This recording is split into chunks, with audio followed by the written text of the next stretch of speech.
Hello everybody, today we're looking at a history of killing things for fun in the British countryside, which is something that still happens.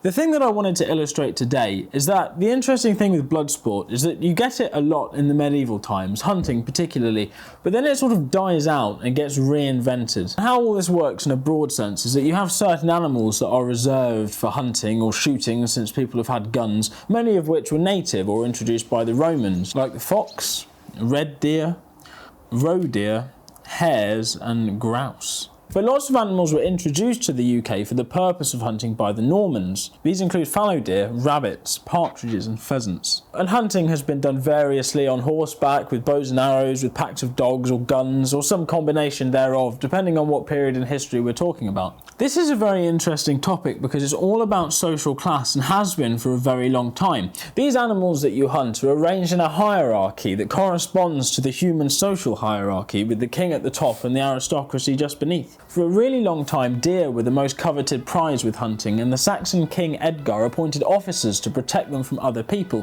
which caused some grievances. But soon after he came to power, King Canute issued the forest laws with a parliament at Winchester in 1016. Hunting by this time was so important to the elites that the second clause stated, "If any freeman chases a beast of the forest, so that by the swiftness of the course the beast doth pant for breath, he shall forfeit 10 shillings to the king, and if he be not a freeman he shall pay double, and if he be a bondman he shall lose his skin." So the further above your station the animal you hunted was, the worse the punishment. It's a class thing.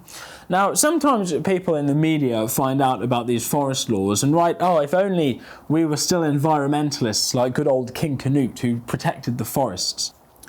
Personally, I'm not sure King Canute was that much of an environmentalist. A forest, as referred to in the forest laws, doesn't mean a patch of trees as we understand today. A forest is just a vast, unimproved expanse of land designated for hunting, and these may or may not have tree cover. But Canute was not trying to preserve nature or wildlife in any way. He was trying to control natural resources and restrict who had access to them. The Normans are very keen on hunting, so they take all of this to new heights and introduce the rabbit and the partridge and the pheasant. And they create new designated royal forests for hunting that are governed by forest law and overseen by appointed forest officers. For example, William the Conqueror turned the Saxon forest of Ittin, or Itine, I don't know how to pronounce it, into the New Forest, which still exists. This displaced a number of hamlets and farms and their churches, so in folklore, the deaths of 2 of William's sons in the New Forest while out hunting came to be seen as retribution for the human suffering caused by the oppression of the forest. But some people did continue to live in the forest, such as the New Forest commoners, who still exist. But they lived under some pretty oppressive restrictions enforced by forest officers. They weren't allowed to plough or protect their property with fences, because this might disturb the habitat for game and impede the hunt. They weren't allowed to cut down trees to build houses, and in a lot of forests, even just gathering wood for fuel was illegal. Bows and arrows were outlawed, and while farmers could have mastiffs for protection, they had to have their claws removed so they couldn't chase game. So in the Norman period, hunting was very much a thing for the elite. It was a royal thing and something that aristocrats did, and it was something that the oppressed Saxons hated because they just had to deal with that. And there were 5 beasts of the forest that you needed permission to use the forest to hunt and kill. These were the boar, the hare, the female red deer, the wolf, which was eventually seen as so destructive they allowed anybody to hunt them outside the forests, and lastly the stag, or a male red deer, which was a designated royal beast, and killing one of these if you weren't royalty was punishable by death until Henry II. Even if the nobility and gentry were caught using forests without permission, they were known to be blinded and have their testicles removed in the reigns of Henry I and Richard I. But some very powerful earls and dukes might be given the right to use forests. The Duke of Gloucester held the Forest of Dean at one time. A tier down from the beasts of the forest are the beasts of the chase. These are male fallow deer, female fallow deer, the fox, the pine marten and roe deer. A chase operates just like a forest in the sense that it's a designated area for blood sport, but it doesn't have forest officers and will be held by a nobleman rather than the king. But the nobleman would need permission from the king to have the chase and hunt in it. But the gentry, who are the lower level aristocrats who might own a village or a handful of villages, would have access to a closed park potentially and the rights to the beasts and fowls of the warren. These are the third tier of hunting animals, and they include the hare, the coney, or as they're known today, the rabbit, the pheasant and the partridge. So within the aristocracy, there's a hierarchy of who can use what land and who can hunt which animals. But this all just restricts what normal people can do on the land, so it's really unpopular. A critical poem survives from the period after the Norman Conquest, The Rime of King William. He established many deer preserves, and he set up many laws concerning them, such that whoever killed a hart or hind should be blinded. He loved the wild deer as if he were their father. His great men complained of it, and his poor men lamented it, but he was so severe that he ignored all their needs. So this would give the impression that the Norman elites cared more about hunting than just about anything else. But soon it became a little bit silly, as William's descendants expanded the forests until they covered a third of southern England. So by the time of King John in the Magna Carta, which is famous, John was forced to remove all the forests he had created and return all of the dispossessed property. This was followed in 1217 by the Charter of the Forest, which gave free men access to the forests, which had been lost as William's heirs had enclosed more and more common land into forests. This is almost more significant than the Magna Carta because it restored rights to ordinary people who could start to use the forest as they had once used common land. So even in the 1200s, we see this aristocratic grip on the countryside start to fade.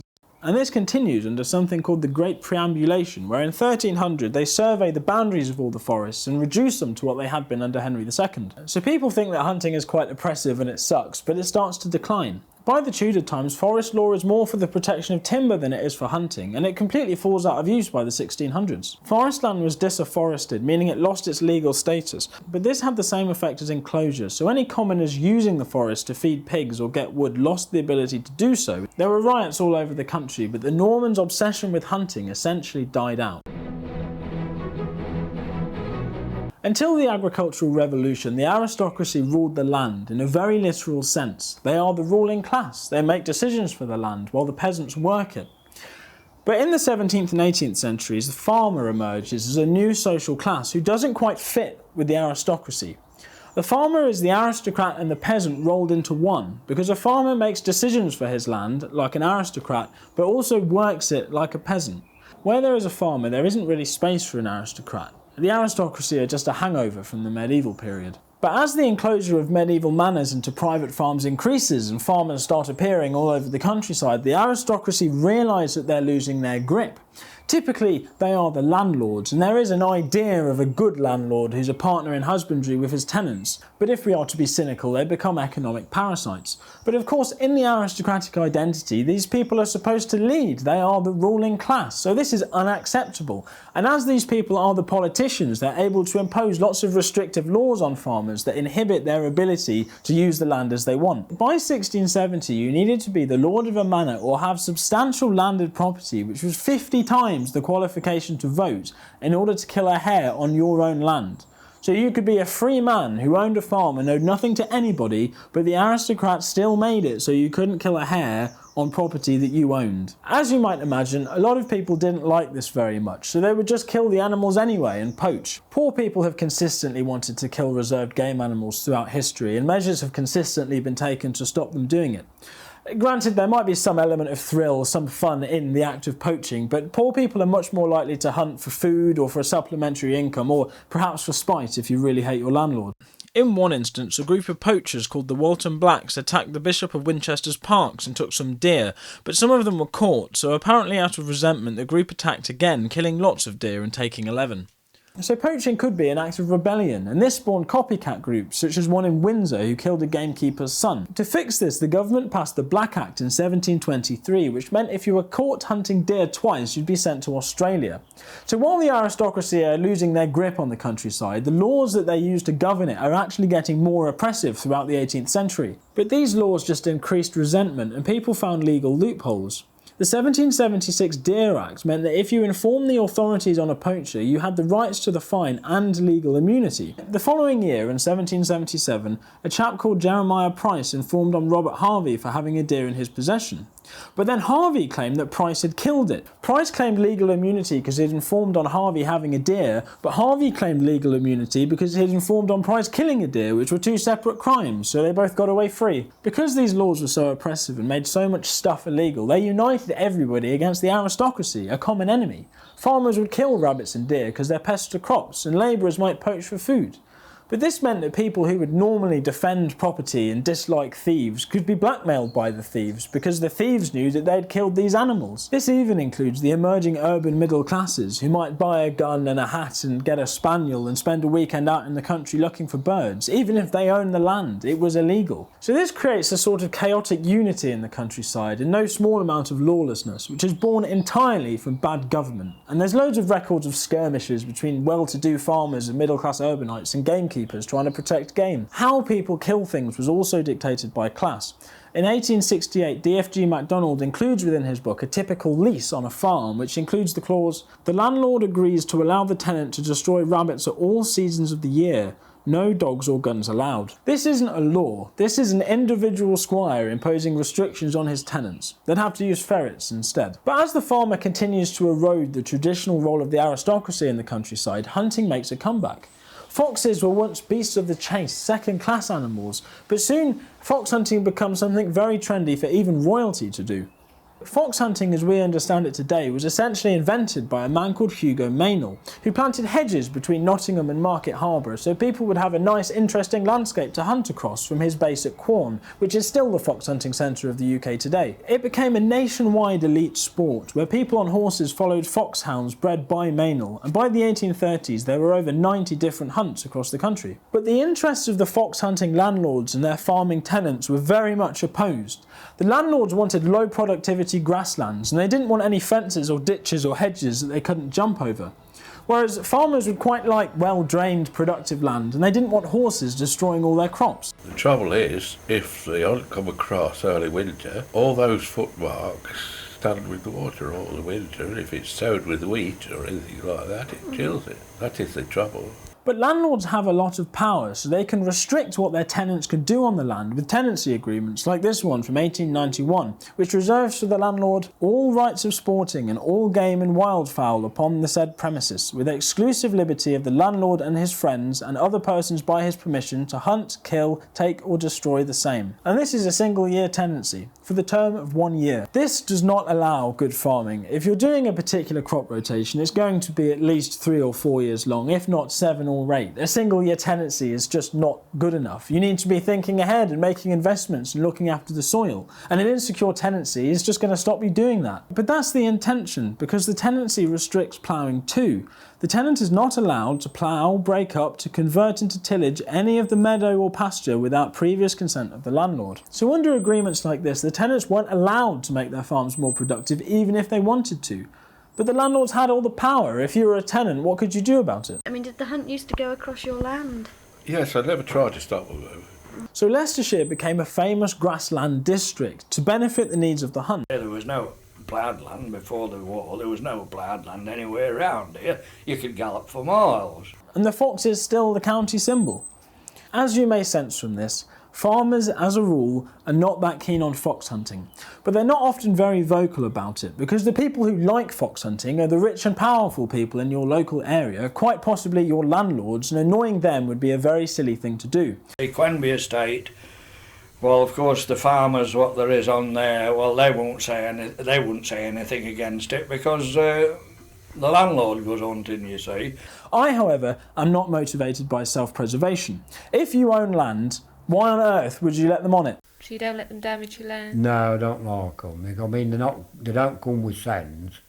I mean, you'll get 250 horses come, and then they break the rules. On this farm, we've been dairy and arable, so foxes are not a pest. And if anything, they eat rabbits, which are a pest, so foxes are a good thing. But some farmers justifiably don't like foxes because if you have chickens or lambs, then they are vulnerable to fox attacks.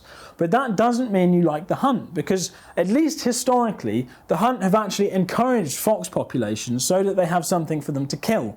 They build them habitats called fox covers, which just look like little patches of trees from the outside, but will often have artificial burrows inside for the foxes to live in. Because of this, the fox hunts used to pay compensation to farmers who suffered from fox attacks. Sometimes the foxes had a chicken or two, and if we went and complained to George, it was sorted out and we either got a replacement or or a stringy old cockerel to replace, for the oven or something like this. So if you're a farmer who likes foxes, the hunt aren't great because they kill foxes and trample all your crops. But on the other hand, if you're a farmer who doesn't like foxes, the hunt encouraged the fox population, so it sucks both ways. But it's a good idea to get on with the hunt. This guy doesn't let them on the farm that he owns, but he's nice to them and they rent him the farm next door. The corn hunt secretary was messing around in the fields, and I was in the next field to it, and he shouted over the hedge, would you like to rent these fields? And my answer was, yes please. So generally farmers try to get on with the hunt. People who own their own land might not allow hunting, but they typically have an agreement whereby the huntsman can come onto the land if he needs to get the hounds back. So on our ground, where they're not really welcome on any level at all, the hunt maintain this hurdle so their horses can jump into our farm for access. But to emphasise, fox hunting is an invention. It's a pretense, and it's not an efficient way of killing foxes, even if they didn't encourage foxes with fox covers. People who have problems with foxes shoot them. You don't need to rip them apart with dogs while sitting on a horse dressed as a lollipop. And the horses damage crops. There's no agricultural reason for it. Hunting is a distinctly rural power play which puts the landlord very visibly on his tenant's land in mock military uniform, reasserting dominance. Hunting to kill has been illegal since 2004, and I know a lot of people involved in the hunt. For a lot of them, it's just an excuse to ride horses around in open country, which I get. Allegedly, they lay a scent trail for the hounds rather than hunting foxes, but if you romp through the countryside with a load of hounds designed explicitly to kill foxes and you come across a fox, we can all imagine what happens.